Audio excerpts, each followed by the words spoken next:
नमस्कार दोस्तों, आज हम जिस विषय के बारे में आपको जानकारी देने जा रहे हैं वो है माइक्रोमेस्टेशिया। यानी कि अगर आपकी ब्रेस्ट का साइज स्मॉल है तो हम उसे माइक्रोमेस्टेशिया कहते हैं।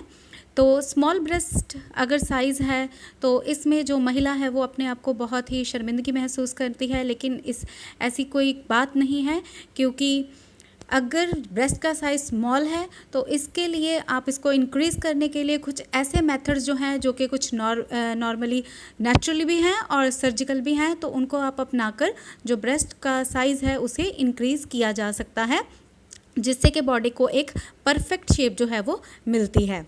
तो ब्रेस्ट के लिए तो स्मॉल साइज़ ब्रेस्ट अगर है तो उसके कई कारण होते हैं, जैसे कि जो एस्ट्रोजन लेवल है हमारी बॉडी में, उसका जो एक हार्मोन है, तो एस्ट्रोजन का लेवल का कम होना जो है ब्रेस्ट इनलार्ज होने से भी कम करता है। और जो लड़कियां हैं उनकी ब्रेस्ट 9 वर्ष की उम्र से लेके जो 20 वर्ष की उनकी उम्र है, यानी कि 20 ईयर्स तक जब वो होती हैं उतनी उम्र तक ही बढ़ती हैं। और इसके आगे जो एस्ट्रोजन का लेवल अगर कम है तो वो नहीं बढ़ पाता, या फिर आप अंडरवेट है तो भी ब्रेस्ट जो है वो इंक्रीज़ नहीं हो पाती। तो इसके लिए कई सर्जिकल मेथड्स भी हैं मौजूद, जिन्हें अपनाकर आप जो है ब्रेस्ट को इंक्रीज़ कर सकते हैं।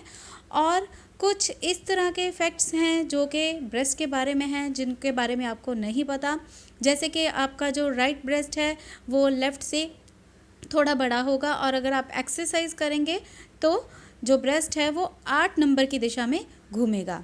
इसके अलावा जो पूरी लाइफ में ब्रेस्ट के जो चेंजेस हैं वो 6 बार तक आते हैं, क्योंकि अगर ये डिपेंड करता है कि कौन सी ब्रा जो है वो पहनी जा रही है और कौन सी नहीं। तो आगे जानते हैं कि ब्रेस्ट को इंक्रीज़ करने पे, अगर घर पर हम इंक्रीज़ करने की बात करें तो कौन से मेथड अपनाए जा सकते हैं। तो ब्रेस्ट कुछ इंक्रीजिंग फूड्स हैं, तो कुछ ब्रेस्ट इंक्रीजिंग फूड्स योगा आप करके जो है ब्रेस्ट का जो साइज़ है उसे बढ़ा सकते हैं घर पर।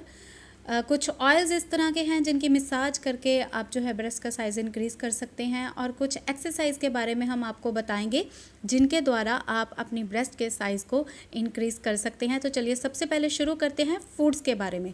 तो फूड्स में क्या क्या है, तो सबसे पहले है मिल्क। अब अगर मिल्क की बात की जाए तो मिल्क जो है वो रोज़ पीना चाहिए, जिससे कि जो ब्रेस्ट का जो फैट है वो जो उसे मिलता है, ठीक है, रिच होने के कारण, फैट में रिच होने के कारण मिल्क से हमें जो फैट है वो मिलती है। उसके बाद है पपाया। तो पपाया भी जो है वो ब्रेस्ट साइज़ को इंक्रीज़ करने में मदद करता है, लेकिन इसे प्रेगनेंसी में नहीं खाना। और उसके आगे है फेन्यूग्रीक सीड्स, यानी कि मेथी के दाने। तो इसमें एस्ट्रोजन का ये रिच सोर्स है फेन्यूग्रीक सीड्स, तो एस्ट्रोजन लेवल इससे बढ़ता है, और इसका अगर फेन्यूग्रीक सीड्स का अगर मसाज किया जाए तो वो भी बहुत अच्छा है। उसके आगे है फेनल सीड्स। तो फेनल सीड्स का पेस्ट बना के उसे पानी के साथ या फिर ऑलिव ऑयल के साथ मिक्स करके आप मसाज करें तो उससे बहुत फ़र्क पड़ेगा। उसके आगे है फ्लैक्स सीड। तो फ्लैक्स सीड्स चबा कर खाने से या फिर उसका पाउडर खाने से जो ब्रेस्ट साइज़ में जो है वो उसका लार्ज होता है, बढ़ता है। और उसके आगे है नट्स। तो सभी प्रकार के नट्स जो हैं उनमें मोनोसैचुरेटेड फैट जो है वो मौजूद होती है। और है सोयाबीन। तो सोयाबीन भी जो है वो हार्मोन लेवल को बढ़ाकर उसके लिए रिस्पॉन्सिबल होता है, हार्मोन लेवल को बढ़ाने में। तो सोयाबीन भी बहुत ही अच्छी होती है। तो उसके आगे बात करेंगे हम योगा की। तो योगा में भी बहुत सारे आसन में सबसे पहले बात करते हैं भुजंगासन की। तो भुजंगासन में आपको उल्टे ज़मीन पर लेट जाना है और अपने पेट को ज़मीन के साथ टच करते हुए अपनी दोनों टांगों को स्ट्रेट रखना है और पीछे की तरफ स्ट्रेच करना है, और अपने दोनों हाथों को ज़मीन से टच करते हुए अपनी छाती और फेस का जो हिस्सा है उसे ऊपर की तरफ उठाना है। और ऐसा आपको 10 बार लगातार रिपीट करना है आराम से। दिन में 1 बार करना ही काफ़ी रहेगा। उसके बाद जो दूसरा आसन है वो है दिव्या कोण आसन। तो दिव्या कोण आसन में आपको नीचे की तरफ झुककर अपने दोनों हाथों को स्ट्रेच करके अपने फिंगर्स को इंटरलॉक कर देना है, और नीज़ को बेंड नहीं करना, और अपने हेड को अपनी नीज़ के साथ टच करना है। तो ऐसे योगा आसन आप करके दिन में 1 बार जो है इन्लार्जमेंट कर सकते हैं। आगे बात करते हैं ऑयल्स के बारे में। तो ऑलिव ऑयल की मसाज जो है वो बहुत ही अच्छी है। ऑलिव ऑयल की मसाज करके आप इससे जो ब्रेस्ट का साइज़ है वो इन्लार्ज कर सकते हैं। दिन में 1 या 2 बार आप मसाज कीजिए, यानी कि रात को सोते वक्त करना बहुत ही अच्छा है। इसके अलावा कुछ क्रीम्स या फिर ब्रेस्ट इन्लार्जमेंट के लिए कुछ इस तरह के जो प्रोडक्ट्स हैं वो मार्केट में भी अवेलेबल हैं, जिन्हें कि आप ले सकते हैं। या फिर आप ऑनलाइन भी इसको ले सकते हैं। और इसके अलावा अगर बात करें फेनुग्रीक सीड्स की और फेनल सीड्स में, तो फेनुग्रीक सीड्स का जो ऑयल है वो बहुत अच्छा है ब्रेस्ट इनलार्जमेंट के लिए। अगर आप उसकी डेली मालिश करेंगे तो उससे बहुत फ़र्क पड़ेगा। या फिर इसका पेस्ट बना के, इसे पानी में भिगो दीजिए और उसका पेस्ट बना के उसको ब्रेस्ट पर मलिए। ऐसे ही फेनल सीड्स को भी आप जो है या उसका ऑयल यूज़ कर सकते हैं, या फिर उसका पेस्ट बना के आप, या फिर उसका लोशन भी अगर आपको मिलता है मार्केट से फेनल सीड का, तो वो भी आप रेडीमेड लेकर उसे आप ब्रेस्ट पर अगर मालिश करेंगे तो उससे बहुत फ़र्क पड़ेगा। और इसके अलावा आमंड ऑयल जो है वो भी काफ़ी लाभ, अगर आप चाहते हैं तो इसके द्वारा मसाज करके। तो अब हम जानेंगे मसाज का तरीका। तो मसाज करने का भी एक तरीका है। तो मसाज के लिए आप कई स्टेप्स जो मैं आपको बताने जा रही हूँ वो आप स्टेप्स को फॉलो कीजिए। कोई भी एक ऑयल लीजिए, या फिर ऐसे ही आप बिना ऑयल के भी मसाज कर सकते हैं। तो अपने दोनों हाथों को ब्रेस्ट को सर्कुलेटरी वे में घुमाते हुए आपको जो मसाज है वो करनी है। तो इस मसाज के लिए आप ऑयल का इस्तेमाल कर भी सकते हैं। और अगर आप ऑयल को इस्तेमाल नहीं करना चाहते, यानी कि अगर आपको डर लगता है कि आपके कपड़े ना गंदे हो जाए, तो आप ऑयल का इस्तेमाल ना कीजिए। और बिना ऑयल के भी आप जो है दोनों हाथों से सर्कुलेटरी मूवमेंट में मसाज कीजिए, और दोनों हाथों को जोड़कर, दोनों ब्रेस्ट को जोड़कर भी आप मसाज कर सकते हैं। अब बात करते हैं एक्सरसाइजेस की। तो कुछ एक्सरसाइजेस इस तरह की हैं जो कि ब्रेस्ट इंक्रीज़ करने में मदद करती हैं। तो सबसे पहले बात करते हैं हम, जो एक्सरसाइज है आपको कितनी बार करनी है दिन में आपको 2 बार करनी है, यानी कि हर एक्सरसाइज आपको 10-10 बार रिपीट करनी है, और दिन में 1 या 2 बार आप इन एक्सरसाइज को रिपीट कर सकते हैं। सबसे पहले है आर्म सर्कल। तो आर्म सर्कल आपको दोनों बाहों को स्ट्रेच करके बाहर की तरफ उनको सर्कुलर मूवमेंट में घुमाना है। उसके बाद है हॉरिजॉन्टल चेस्ट प्रेस, यानी कि आपको हॉरिजॉन्टल चेस्ट प्रेस कैसे करनी है आप देख सकते हैं। किसी भी दीवार का आप सहारा जो है लीजिए और अपने दोनों हाथों को उसके साथ सपोर्ट कर सकते हैं, और फिर अपने आप को पीछे की तरफ और आगे की तरफ आप मोड़िए, और उसके द्वारा जो है आपको जो ब्रेस्ट पे काफ़ी दबाव पड़ने से। और उसके बाद है मॉडिफाई पुशअप, यानी कि आप सीधा उल्टा ज़मीन पर लेट जाइए और अपने दोनों हाथों की मदद से अपनी बॉडी को अपलिफ्ट कीजिए। तो एक है इसमें पुशअप और दूसरा है इसमें मॉडिफाई पुशअप। तो दूसरा मॉडिफाई पुशअप आप देख सकते हो, ये स्टेप 2 है। तो इसे भी आप, इसमें आपने अपनी नीज़ को जो है वो बेंड कर लेना है, और आर्म्स को स्ट्रेट करते हुए फिर नीचे की तरफ आपने चेस्ट को लेके जाना है। और ये भी आप देख सकते हैं, आगे पिक्चर में भी आप देख सकते हैं मॉडिफाई पुशअप।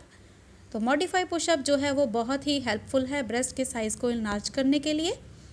और जो नंबर लास्ट है हमारा, नंबर 4 है हमारा, वो है मॉडी पुशअप के बाद प्रेयर पोज। तो प्रेयर पोज जनरली हम ऐसे बनाते हैं, दोनों हाथ आगे की तरफ जोड़ते हैं और जैसे मेडिटेशन की अवस्था में बैठते हैं वैसे बैठ जाते हैं। लेकिन अगर आपको ब्रेस्ट एनलार्जमेंट के लिए प्रेयर पोज बनाना है तो वो आपको ऐसे नहीं बनाना, बल्कि आगे दी गई जैसे पिक्चर के अनुसार आपको वो पोज जो है वो बनाना है। आप देख सकते हैं इस तरह से आपको जो प्रेयर पोज है, यानी कि पीछे की तरफ अपने हाथों को ले जाकर जो प्रेयर पोज है वो बनाना है।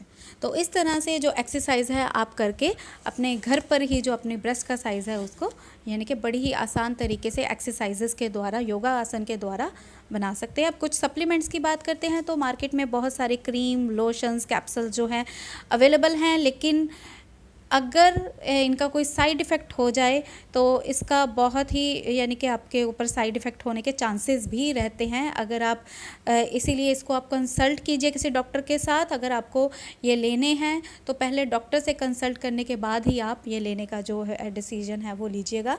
बिना डॉक्टर से कंसल्ट किए हुए आप ऐसे कोई भी चीज़ का इस्तेमाल मत कीजिए। और उसके अलावा ऑलिव ऑयल है, ऑलिव ऑयल की मसाज करके, जैसे कि मैंने आपको मसाजिंग स्टेप्स बताए, तो आप उसमें ऑलिव ऑयल का प्रयोग कर सकते हैं।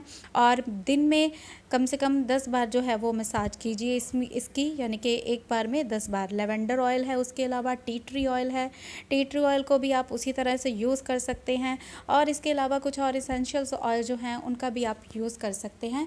तो टी ट्री ऑयल भी ब्रेस्ट एनलार्जमेंट के लिए बहुत ही लाभकारी है, आप इसका भी इस्तेमाल कर सकते हैं। उसके अलावा लेवेंडर ऑयल है, लेवेंडर ऑयल बहुत ही ईज़िली जो है वो अवेलेबल नहीं हो सकता होता, तो अगर आप ब्रेस्ट इन्लार्जमेंट करना चाहते हैं, कई लड़कियां जो होती हैं वो बहुत ही माइक्रोमास्टेशिया के कारण बहुत ही शर्म फील करती हैं अपने आप के, लेकिन ये कोई बीमारी नहीं है, तो इससे घबराइए मत। लेकिन अगर इसके अलावा अगर आपको फिर भी पीयर ग्रुप में शर्म महसूस होती है, क्योंकि ये कोई बीमारी नहीं है, सिर्फ एक ये स्वेट ग्लैंड है और इसका और कोई फंक्शन नहीं है, स्वेट ग्लैंड है, तो आपको घबराने की ज़रूरत नहीं है। लेकिन फिर भी अगर आप पीयर ग्रुप में शर्मिंदगी महसूस करती हैं या वैसे शर्मिंदगी महसूस करती हैं, तो आप इसके लिए कुछ सर्जिकल प्रोसीजर्स हैं वो भी अपना सकते हैं। और इसके अलावा बोटक्स टेक्निक जो है उसका भी इस्तेमाल जो है वो किया जाता है। तो बोटक्स पे हमारा जो वीडियो है यूट्यूब पे मौजूद है, तो बोटक्स टेक्नीशियन आप भी बन सकते हैं। बोटक्स टेक्नीशियन बनने के लिए आपको 10 या +2 अगर आप की हुई है, कोई ये ज़रूरी नहीं है कि आपको MD या MBBS चाहिए। अगर आप 10 या 10+2 भी हैं, 10+2 भी हैं, तो भी आप बोटक्स टेक्नीशियन जो है वो कर सकती है। आप इसके लिए हमारे इसमें एडमिशन लेने के लिए आप हमारे इंस्टीट्यूट से कांटेक्ट कर सकते हैं। उसके लिए आपका फ़ोन नंबर ले लीजिए। मोबाइल नंबर है 9872468540। मैं दोबारा रिपीट कर रही हूँ, 9872468540। बोटक्स टेक्नीशियन जो है अगर आप बनकर लाखों रुपया महीना भी कमा सकते हैं, तो ये कोई इतनी मुश्किल थेरेपी नहीं है, टेक्निक नहीं है, आप ये कर सकते हैं 10 या फिर 10+2 इन एनी स्ट्रीम, यानी कि किसी भी स्ट्रीम में आपने अगर 10 या +2 जो है वो किया है, तो आप बोटक्स टेक्नीशियन बन सकते हैं। तो अगर जानकारी अच्छी लगी हो तो प्लीज़ वीडियो को लाइक करें, शेयर करें और हमारे चैनल को सब्सक्राइब ज़रूर करें। धन्यवाद।